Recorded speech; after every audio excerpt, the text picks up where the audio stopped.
જે સાજનભાઈ સ્ટ્રેટેજી અને મેન્સ એક્ઝામનું માળખું કેવી રીતે રહેતું હોય છે? જે તમે પ્રિલિમ્સની વાત કરી તો એવી રીતે મેન્સની વાત કરો તો એમનું માળખું અને કેવી રીતે પેપર રહેતા હોય છે? પરીક્ષામાં પીઆઈમાં મુખ્યત્વે 4 પેપર હોય છે. એક ગુજરાતીનું હોય છે, એક અંગ્રેજી ભાષાનું હોય છે, એક અભ્યાસ GS1 અને એક GS2. આ ચારે પેપર 200 માર્ક્સના હોય છે.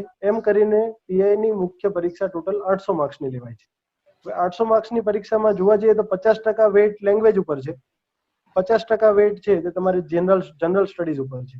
પણ જનરલ સ્ટડીઝમાં તો તમે જે પ્રિલિમમાં વાંચેલું છે મોસ્ટ પ્રોબેબલી બધું કોમન જ છે. એક એથિક્સ અને પબ્લિક એડમિનિસ્ટ્રેશન તેમાં એડ થશે. બાકી હું એવું માનું છું કે તમારે લેંગ્વેજ ઉપર વધારે ફોકસ કરવું જોઈએ, કેમ કે ગુજરાતી અને ઇંગ્લિશ ભાષા જે છે તે ઘણો બધો રિઝલ્ટમાં ચેન્જ લાવતી હોય છે. ઇવન જીપીએસસીમાં પણ એટલો જ તેમનો પ્રભાવ પડે છે, તે આપણે જોઈ શકીએ છીએ. એટલા માટે સૌપ્રથમ તો તમારે ગુજરાતી અને અંગ્રેજી ભાષાને મજબૂત કરવી જોઈએ. ભાષાના ગ્રામરને ક્યારે પણ નજરઅંદાજ ના કરવું જોઈએ અને ભાષાને સ્વચ્છ રીતે કેવી રીતે લખવી અને કેવી રીતે એની પ્રેઝન્ટ કરવી તેની વધારે ને વધારે પ્રેક્ટિસ કરવી જોઈએ. ત્યારબાદ આપણે આવીએ જીએસના પેપર ઉપર. તો જીએસમાં જે અભ્યાસક્રમની જે સ્ટ્રેટેજી રહી છે તે હવે ચેન્જ થઈ ગઈ છે. 200 માર્ક્સમાં ટોટલ 20 ક્વેશ્ચન હશે.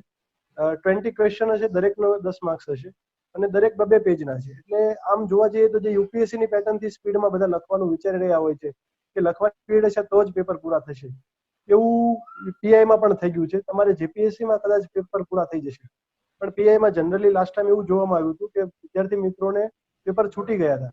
તો લખવાની સ્પીડ છે તે વધારવાની પ્રેક્ટિસ કરવી જોઈએ અને પેપર પૂરું કરવાની પ્રેક્ટિસ કરવી જોઈએ, કેમ કે 20 ક્વેશ્ચન પૂરા કરવા 3 કલાકની અંદર 10 માર્ક્સના અને દરેકને 2 પેજ લખવાના હોય, તો it is very very difficult. તો લખવાની પ્રેક્ટિસ ને સાથે સાથે તમારે એનાલિટિકલ લખવાની પ્રેક્ટિસ કરવી જોઈએ. તો મુખ્યત્વે આટલી બાબતોનું આપણે મેન્સની પરીક્ષા જ્યારે આપતા હોય ત્યારે ધ્યાન રાખવું જોઈએ. સાજનભાઈ, જે રીતે તમે વાત કરી મેન્સની અંદર જે 4 પેપર ઇંગ્લિશ, ગુજરાતી, GS1, 2, તો આજે 200 માર્કના જે 4 પેપર રહ્યું છે, પણ એમાં વાત જ્યારે આવે ઇંગ્લિશની, ક્યાંક જે ગુજરાતી બેકગ્રાઉન્ડ જે ધરાવનાર જે વિદ્યાર્થીઓ છે એમને તો ઇંગ્લિશ શબ્દથી જ ક્યાંક વધારે ચિંતા આવવાની શરૂઆત થાય અને અહીંયા તો 200 માર્કનું ઇંગ્લિશનું અલગથી જે પેપર છે. તો આ જે ઇંગ્લિશ જે સબ્જેક્ટ છે અને ઇંગ્લિશનો જે ડર છે, તો ઇંગ્લિશની તૈયારી કેવી રીતે કરવી? કેમ કે 200 માર્ક બહુ ઇમ્પોર્ટન્ટ રાખી શકે આ મેઇન્સ એક્ઝામના સ્કોર કરવા માટે. તો એક અંગ્રેજી વિષયની તૈયારી કેવી રીતે કરવી? જે ડર છે, ડરને કેવી રીતે દૂર કરવો અને એકદમ બેઝિક લેવલથી કદાચ કોઈ તૈયારી કરવાની શરૂઆત કરવી હોય તો એના માટે આપ શું સજેશન આપશો? કઈ ડરવાની વાત નથી. ઇંગ્લિશ જનરલી ગુજરાતી મીડિયમના વિદ્યાર્થીઓ એવા ડરતા હોય છે કે ઇંગ્લિશ નથી આવડતું તો આપણેથી જીપીએસસી પાસ નહીં થાય. એવું જનરલી જરૂરી નથી. Over the time English improve થાય છે.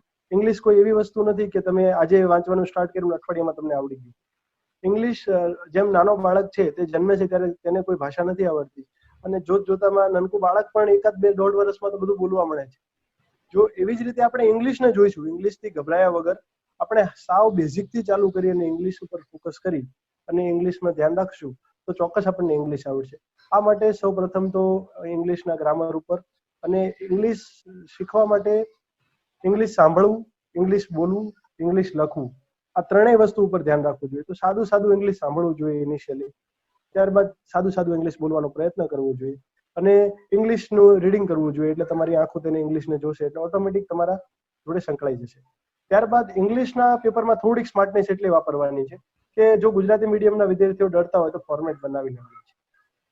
ઇંગ્લિશના પેપરના સામાન્ય જે 10 ક્વેશ્ચન કે પૂછાતા હોય છે દરેકમાં આઈડિયલ ફોર્મેટ હોય છે કે સ્ટાર્ટિંગ કેવી રીતે કરવું, એન્ડ કેવી રીતે કરવું. કેમ કે આપણે એક્ઝામની અંદર ગવર્મેન્ટ ભાષા લખવાની હોય છે. આપણે કોઈ શેક્સપિયરનું ઇંગ્લિશ નથી લખવાનું કે આપણે નથી દેખાડવાનું કે હું કેટલો ઇંગ્લિશમાં તજજ્ઞ છું. આપણે તો ત્યાં જે પત્ર લખ્યો છે તે સરકારી ભાષામાં તમે પત્ર કેવી રીતે લખશો એ લોકો એટલે ઇંગ્લિશ ચેક કરે છે કે તમે જ્યારે પોલીસના પદ ઉપર આવશો ને આવા કોઈ લેટર તમારી પાસે આવે અથવા તો તમારે કોઈને મોકલવાના થાય તો તમે આ લેટરને તમે સમજી શકો અને મોકલી શકો કે નહીં, અને એ લાયકાત આપણામાં હોય તો જ આપણે ઇન્સ્પેક્ટર બની શકીએ. જેથી કરીને જો તેવા આઈડિયલી ફોર્મેટ બનાવી લઈએ આપણે કે આ પ્રમાણે સરકારી ભાષામાં લખાતું હોય છે, આવા 4-5 અલગ ફોર્મેટ બનાવીને તેની પ્રેક્ટિસ કરીએ તો આપણે અંદર બેસી જતું હોય છે. અને છેલ્લા જીપીએસસીના છેલ્લા 3-4 વર્ષથી એવું જોવામાં આવ્યું છે કે પોલીસના જ ક્વેશ્ચન પૂછતા હોય છે કે તમારા મ્યુનિસિપલ કમિશનર કે પોલીસ કમિશનર છે તે તમારા વિસ્તારમાં રાયોટિંગ થાય છે અને રાયોટિંગને અટકાવવા માટેના ઉપાયો જણાવો, તો તેને આ ઉપાયોને વર્ણવતો તમે પત્ર લખો. તો આ રીતના પોલીસને લગતા જ ક્વેશ્ચન ઇંગ્લિશના પેપરમાં હોય છે. તો તમે જ્યારે પ્રેક્ટિસ કરતા હોય ઇંગ્લિશની તો આ પ્રકારના જ ક્વેશ્ચનની પ્રેક્ટિસ કરો કે તમે કોઈ પોલીસને કોઈ મેડલ અલંકૃત થઈ રહ્યા છે, પોલીસ જે સારી કામગીરી કરી રહ્યા છે, આ અંગેનો તમે સેમિનારને એક એટેન્ડ કર્યો છે તો તેના વિશે અહેવાલ લખો. તો આ ટાઈપના પોલીસના રિલેટેડ જો તમે પ્રેક્ટિસ કરશો તો તમારે ઇઝીલી એવા જ પ્રશ્નો પડતા હોય છે. નિશાન પ્રદાન છે, પછી પોલીસની પાસિંગ આઉટ પરેડ જે થતી હોય છે ટ્રેનિંગ પૂરી થયા પછી, તો તેની સ્પીચ પૂછાતી હોય છે જનરલી. તો પોલીસના રિલેટેડ ક્વેશ્ચન પીઆઈ માટે જનરલી પ્રેક્ટિસ કરીને જાય વિદ્યાર્થી તો ઇંગ્લિશમાં એને કોઈ સમસ્યા રહેતી નથી.